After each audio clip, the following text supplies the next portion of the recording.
Freud descubre que en la pérdida de la conciencia emerge un trabajo de lo psíquico que él va a llamar el trabajo del sueño o el trabajo del inconsciente. Fíjense que el descubrimiento es sensacional, digamos, ¿no? Si uno te iba a decir dónde Freud descubre algo importante, es que el inconsciente es un estado entre dos conciencias. Entonces van a ver que en este Freud de la primer tópica, que llega a la primer tópica con este concepto, digamos, va a tener entendido que el trabajo, que la cura del inconsciente es llevar a la conciencia los elementos inconscientes. Este es el primer Freud. Este es el Freud de la primer tópica, este es el Freud del siglo pasado, donde el psicoanálisis transcurría por el hecho de hacer consciente lo inconsciente. El trabajo analítico era una restitución a la conciencia de ese trabajo enigmático que se producía en los dos estados donde la conciencia se pierde. Freud avanza más y en un momento llega a decir, esto que se produce entre dos estados de conciencia que se pierden y que es un modo de funcionamiento de lo psíquico absolutamente extraño, donde la figura de un hombre queda representada por un animal, donde la realización del deseo queda encubierta por una situación traumática, etcétera, etcétera, etcétera.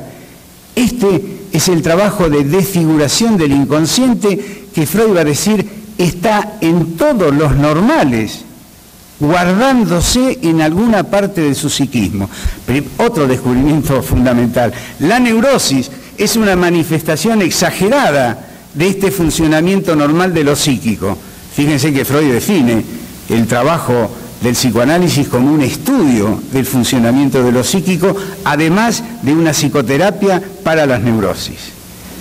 Pero en este estado del sueño, Freud va a descubrir algo más adelante, y va a decir, claro, en el sueño ocurre en un momento muy paradigmático donde los estados de conciencia se pierden volitivamente, lo que ocurre en un individuo con conciencia en los estados de psicosis. Y entonces comienza un proceso de comparación entre sueño y psicosis. A ver, se los digo así, lo que yo sueño en la noche es lo que podría a ustedes estremecerlos si yo empiezo ahora a decirles, mire, anoche yo pude soñar que venían a buscarme individuos de otra galaxia, y fue un sueño gracioso de cuando yo era chico, pero si yo dijera ahora, miren, veo personas que me miran raras, personas vestidas de verde, estaría delirando. Y sin embargo el proceso psíquico tiene algo de semejante. Este es el brillante descubrimiento freudiano. ¿Qué hay junto con este descubrimiento de Freud? Algo que tiene que ver con una época victoriana, y acá aparece un Freud que siempre pudo mostrar una relación enorme entre el psicoanálisis y la cultura.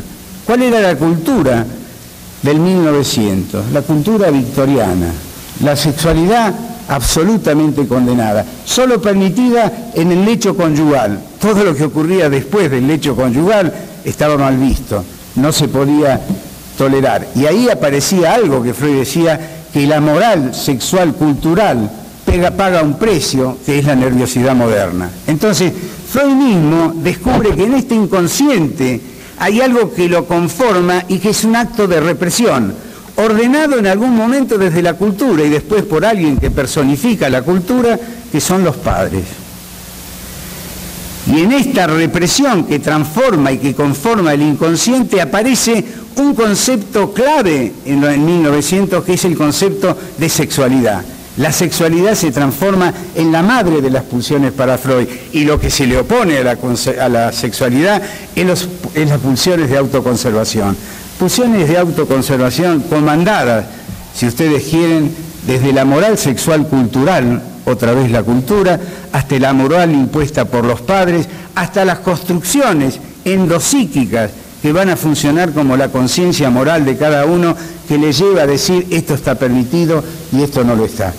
Si yo tengo deseo de algo que no está permitido, el camino es reprimirlo. Si lo reprimo, lo transformo en lo inconsciente reprimido, y de ahí retorna, como les decía al principio, en ese acto maravilloso que es el soñar, que prueba para el mundo la existencia del inconsciente. Prueba irrefutable, que no ha podido ser modificada desde su descubrimiento hasta ahora. Pero ¿qué se modifican en Freud a partir de ese descubrimiento al descubrimiento al psicoanálisis de hoy.